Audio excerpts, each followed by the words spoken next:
next, you're going to hear from an Oxford writer who's written about childhood, not about happy formative years, but the thoughts of a little boy whose parents are splitting up. Sentimental, it's not, and it's heading to the Oxford stage. Online on 95.2 and on digital. This is BBC Radio Oxford. Radio for Oxfordshire. An Oxford writer has written two poignant plays about something that no one really wants to hear: childhood suffering. The plays are compiled into a book called Early Days, one of which is being performed in Oxford in September. Now, the author Caroline Mitchell Rehder and the director of the performance in September is David Pustansky, and both join me right now. A very good morning to both of you. Thank you very much for coming in, Caroline and David. Thank you. Thank you, yeah. Caroline, why did you want to write these plays? Well, I like writing plays, and I've always wanted to explore how children feel about things, and it's very difficult to try and put the adult memory next to the childhood experience, if you understand what I mean. So when you're writing about something, I mean, many writers write about what they know. It's based on experience. Was this childhood suffering based on an experience of your own? Well, like many children, I mean, my parents weren't particularly happily married, and as a result of their disaccord, my brother and I were sent off to boarding school very young. And did you know that your parents weren't happily married from a very young age? Yes, I think we did. and well, that stays with you. And I've often wondered what long-term results those feelings give you later in life, and it was exploring that area of life that was interesting to me. Children are always passed off as being resilient, but you clearly weren't that resilient. You were incredibly aware of what was going on. I don't think it's not my belief that children, I think they're resilient up to a certain point, but I think if things get too upsetting and painful for them, then I think there's what one might call damage to their development and to their growing up. And that was what I wanted to illuminate without being sentimental. Did it damage you at all? Well, very hard to say whether one's damaged or not. I mean, I think in some ways it prevented me from doing some things and encouraged me to do others. So why did you want to write about childhood in this way, to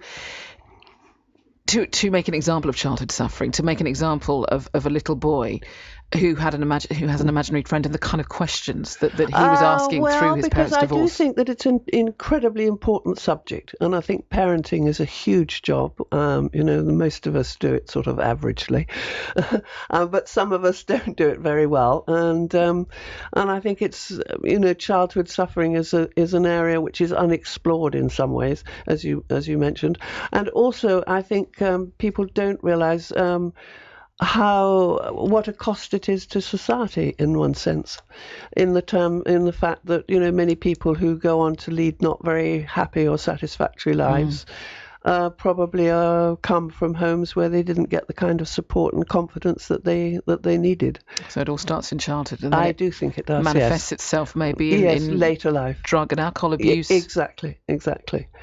What do you normally write about? Are these the play before this was about two children, small children, who planned to murder their sibling, who was a little child, the new baby that came into the house. So they didn't like it. These are difficult subjects.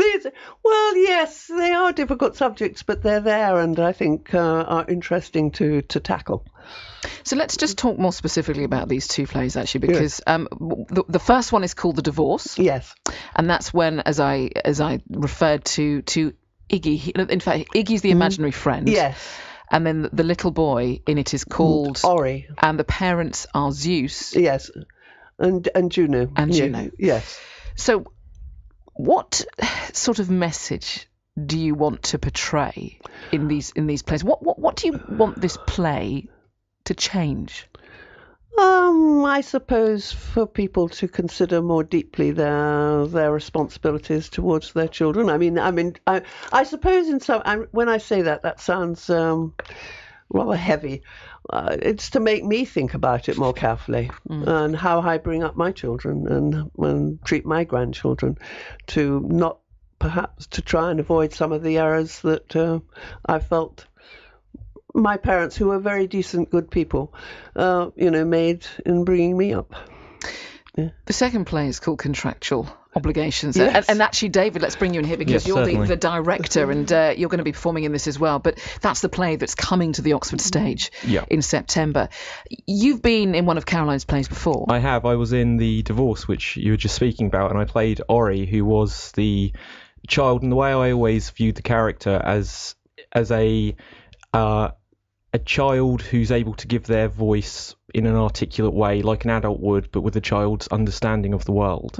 And so, especially within The Divorce, the parents are just mimed characters, so you can see, and Ori speaks to his imaginary friend Ig, and he can see the world around him, and his parents to him, Zeus, are like gods, and that's all he sees is these two titans arguing and going through this divorce, and it's his understanding. And that is how children see their parents, like gods, because if you're a child, what you give your parents is unconditional love. You love Absolutely. them no matter, you can't help it. no matter what they do. Exactly. You love them. How do you prepare for a role like that when you're playing a little boy who sees his parents and the way that their marriage is going, of course, and he asked some really devastating questions, like, are they going to tear me apart? Are they? Because I think they were arguing over a toy or something in one of the scenes. I think when it comes to like any character you approach, it's like what can you connect to as an actor? What experiences can you have? What do just generally my approach to things, and my approach when I'll be directing is Crumpled Needs Ironing, as it's being retitled for when we're putting it on at the old Firestation, is everyone has the psychology of people can connect to certain ideas. Everyone knows that things can affect them, and so if people are arguing, what knock-on effect does it have on the child? How do they interpret these things? How does it develop them into becoming an adult? How does it mean that they'll respond? Because these are the learned behaviors. When people have the discussion of are things nature versus nurture, certainly I think you can see that when you're in an environment, it shapes your character. And if you see that these are the kind of conflicts that the child is brought up around, how it is just affecting their development, because as a child, that's all they know, that's all they're exposed to. So seeing their parents as gods, or just seeing conflict around them, it's just going to shape their outlook on the world. How do you stage these plays? The wonderful thing about Caroline's writing is that whilst you can go through it and think, oh, there's some heavy things said, it's very much as like it might have surreal moments and like have names like Juno and Zeus and make it seem as if they're gods. They're very real in that they're just real situations that people go through, where there'll be humor one moment and then these dark moments and the next, and it just has this wonderful ebb and flow like you have in everyday life. One moment you can be crying with someone, then someone else will walk in the door who knows nothing of it, and it can completely change the complexion. Never mind the ebb and flow, it sounds like a roller coaster of emotions. Actually, it absolutely is, and it's just wonderfully written so that it makes it very easy as a director and as a performer in these things to think, right, all of the beats are there, I just have to go along with it, in that there'll be moments where we can have lots of fun, and then there will be moments that are suddenly very serious, moments that are very somber, moments that are dark, which then roll back into something lighthearted. And in terms of staging them, it's just taking what's on the page and playing it out, and playing with the actors, working out their interpretations and what their strengths are. David, it sounds like you get Caroline. I'd like to think so. And that's important, I would imagine, a really important quality for you, Caroline. It's wonderful to have an actor and a director who gets your plays, because many people make very odd comments about the plays. Very often somebody will see a play of mine and they'll quite like it, and then they'll say, "Why don't you write a real play?" Meaning something with a love interest or something more light and fluffy. Yes. It sounds like you don't do light and fluffy. I don't really do light and fluffy. No. So not, but I admire it. I just can't do it. So I understand actually that David, like I said before, gets you. But was David first choice for you? Do you choose the director who does this play? I mean, how does the relationship work? The relationship in this instance is because I got to know David through the last play in which he acted, and when I was looking for somebody to direct this play, I remembered, what a wonderful job he'd done in the last play as an actor, and I thought that I know he does directing this, and the other, this new play is something along the same lines, because it's about a child who doesn't connect with the mother in any way, or at least more it's the mother who doesn't really connect with the child, and it's a tragic situation because, the child obviously suffers, but also the mother. It's the mother finds it too much of a responsibility. It's demanding too much of her, and so she shuts the child out. But it's in some ways because she feels she can't do it well enough. Do you think you're going to write a play in the future, or perhaps you have, that celebrates childhood, celebrates the relationship between parents and children? I would ever do that. No, that would not be. I don't see that at the moment. No, I don't. It's always. I think. In writing plays, or for me anyway, it's always the vexatious things that you want to explore, not the things that are going along happily. You just leave those to go along happily, but the things that are annoying and vexatious and a trouble in your life are the things that you want to explore. My guests in the studio this morning are Oxford author Caroline Mitchell-Rehder, and also the director of the play that we're talking about, which is coming to the Oxford stage in September. We'll learn a little bit more about that. It's called Contractual Obligations. David Pustansky is the director, and he's an actor as well. We'll talk more. It's BBC Radio Oxford. A very good morning. Cat here till 1 o'clock this afternoon. And you're meeting my guest this morning, the author Caroline Mitchell-Rehder, and director of one of Caroline's plays that's coming to the Oxford stage, called Contractual Obligations. His name is David Pustansky, and he's probably going to be in the play as well, because he's also an actor. Does actually, David, being an actor make you a better director? I would definitely say it does, for the reason that having trained as an actor professionally, I worked with lots of directors, and since leaving training I've worked with lots of directors, and you get a sense of what you can ask an actor to do. As an actor, I know what I felt could be asked of me, and the ways to relate information to me, and how you can get an actor to understand points and things. It sounds like Caroline's plays push any actor, challenge any actor. Certainly.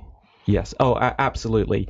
The subject matter, especially the other play, because we'll be doing a double bill in September. The other play is called Presto and Clown, about a stage magician and a clown. And just hearing that, it sounds like it's going to be a very light-hearted play, but it's a stage magician called Presto who's having a huge crisis of confidence, and the clown is trying to convince Presto to be able to face the world. And when you start watching it or start reading it, you just see that there's this huge undertone of how someone faces the world. And what's also somewhat wonderful about it is the audience will be able to, I believe, interpret it in many ways, different things about it, about is this real? Is this just in the magician's head? Is this, without giving the spoilers away of what actually happens, but there are things in it where you could say, is this a representation of the character? Is this how they're actually dealing with the world? Is the clown part of the magician who's his light side, trying to be the little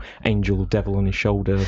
And Caroline, is that what you hope the audience will take from it. When you Yes. write it, do you think, well, actually, hopefully, there'll be all sorts of different interpretations of this? Yes. Actually, I think David's hit a very good point there, because one of the things I really like to try and do in the plays is to set up a dialogue which is really an internal dialogue within one person. Like as David said there, there's one side of you that says, you're lying in bed in the morning and you say, oh, got to get out of bed, and the other side is saying, oh, I think I'll stay here 5 minutes longer, and you have this dialogue going on. You're kind of upbeat, optimistic side, and then the other side who says, oh, well, it would just be so much easier to pull the covers over my head. This we all do this all the time, and I'm just in some ways trying to bring this more out in the open, and to show how we often face the world with dual aspects of ourselves, or triple aspects of ourselves, and often the characters in the play are really just, as David pointed out, are just different aspects of the same person, sort of fighting for supremacy. It's like someone who's depressive has moments of optimism, and then the optimistic side dies down, and then and it's this constant internal struggle that many of us have to keep going every day. Well, it's been great to meet you. Good luck with the double bill. So coming to the old Firestation, David. Yes. In September. What are the dates? Okay, so it's the 22nd and 23rd of September at the Old Firestation. You can find out how to book the tickets on the Old Firestation website. The thing I will point out is the play contractual obligations for this showing of it is retitled to It's Crumpled Needs Ironing and Presto and Clown as a double bill. And so make sure you look up the right name to find it. You can also just go onto the theatre company website, sparkybuddyproductions.co.uk, and there'll be the links to buy tickets direct from there. Well, good luck with it. So thank you very much for coming in. Both of you, Caroline Mitchell, Rehder, and David Pustansky. Thank you. Thank you very much. Thank you.